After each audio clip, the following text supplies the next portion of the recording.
Hello friends and welcome to this video. I hope I'm audible, visible, everything else that I'm supposed to be. Today we will talk about another book by Mark Manson, and the name of the book is Everything is Effed. So Mark begins the book by telling us that what a hero is. A hero is someone who can create hope in a hopeless situation. He talks about the uncomfortable truth. The uncomfortable truth is the fact that after a brief period of time, when humans are long gone, nothing we do, we say would matter. Mark goes on to say that this uncomfortable truth is the fact that all of us, are trying to avoid at every moment of our life, and this is what leads to hope. We need hope. We need to hope that our existence has a meaning. I know it pretty much matches the question that I was asking in the last video. That's why I found this book to be really interesting. So let's see. So next, Mark tells us about a very famous dialogue by the musician Tom Waits. It goes like this: I would rather have a bottle in front of me than a frontal lobotomy. So frontal lobotomy was this surgical procedure that was done to remove the frontal lobe of the brain, a part of it, and then the person who went through this procedure would not be able to feel things. His reasoning abilities, logical abilities, all these other abilities would be fine, perfectly fine, but he would not have all these impulses and feelings. Even the person who invented this procedure, he got a Nobel Prize for this procedure. But later on, scientists, they realized that we need our impulses, our feelings, to care about something, so that we can use the other parts of our brain that are working for something constructive or whatever. I mean, for anything that we want to do. If we don't have the want, if we just don't want anything, then we just won't do anything. Our brain has thinking brain and feeling brain. Thinking brain, you can say, is the part that uses all the logic and all these reasons to create meaning and to give ideas, to construct maps, to create all these rules through which we navigate our lives. And feeling brain is the part of the brain that just feels things. The feeling brain and thinking brain, we think that it is our thinking brain that is deciding the things in our life, but it is our feeling brain. But what can happen is that our feeling brain can overtake our whole existence. The thinking brain then doesn't really have much power, and then it just starts to make up all these stories to make sense of what the feeling brain is feeling. And those biases are not very nice. They can become self-serving biases, the kind of biases in which everything you do is because you had some problem. If you make a mistake, then you are going to be like, I did this because I had this issue, did this because I did not want to do that, but I accidentally did it, whatever. But if another person does the same thing, then you will be like, no, they did it because they are bad people or whatever. Like, every mistake you make would become the kind of mistake that is accidental, or it's not something that's going to decide what your character is, but you're gonna blame other people. That is what self-serving bias is. So the way out, the book suggests, is that a person, as a human, we all should try to create a balance between our feeling brain and our thinking brain. The feeling brain will feel things, but the thinking brain does have some power, and a very important power, that is to give meaning to the things that the feeling brain feels. So the thinking brain can give a new meaning to any particular situation, so that the feeling brain's reaction would be changed, because now there is a new meaning associated with the same situation. The book also talks about a very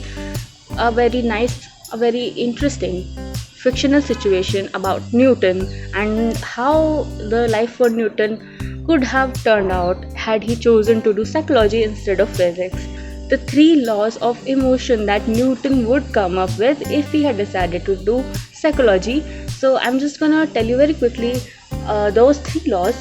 The first law is that for every action there is an equal and opposite reaction.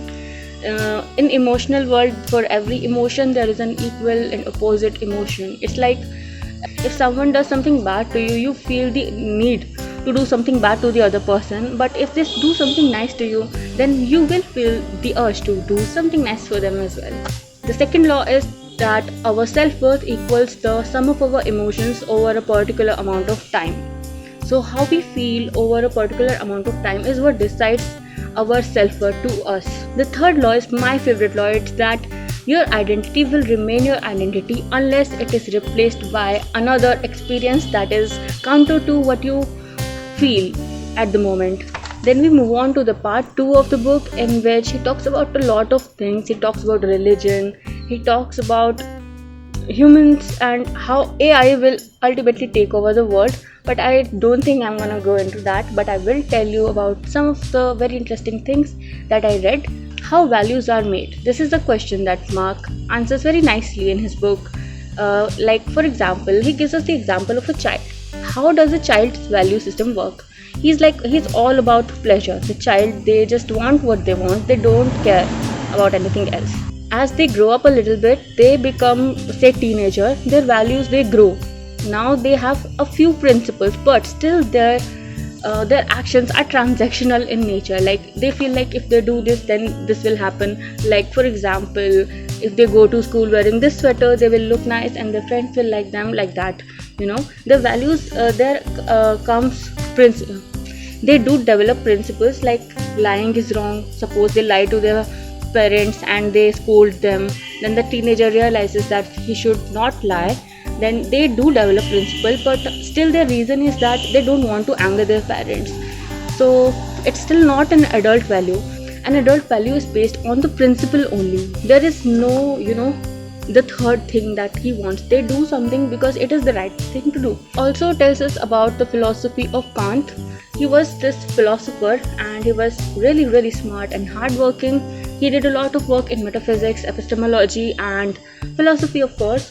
His ideas even inspired Einstein to develop the theory of relativity. Yay, I did not know that. That's very cool. So Kant was a really intelligent guy. He also realized the uncomfortable truth. He was also sad about it. He realized something, and we will talk about it. If you are also dealing with the uncomfortable truth, maybe this will help you.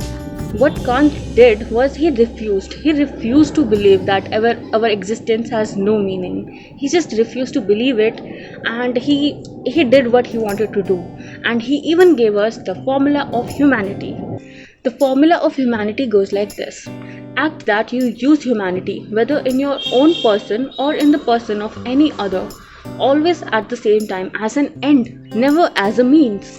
Kant says that when we treat other people like they are a means to some other end, then that leads to bad behavior and bad things that are happening in the world around us. What I mean is that if you're helping your friend, you should not think like you're helping him, then they owe you something and they should help you. That's acting in not a very nice manner. That's treating the other person as a means to some other end, the end being that you want them to give you something or help you in some other way in return. And a truly adult person, a person who is unconditional, would help the other person just because it is the right thing to do and will feel good about it. So that's all that I wanted to say about this book. That's it for this video, and I will see you next time.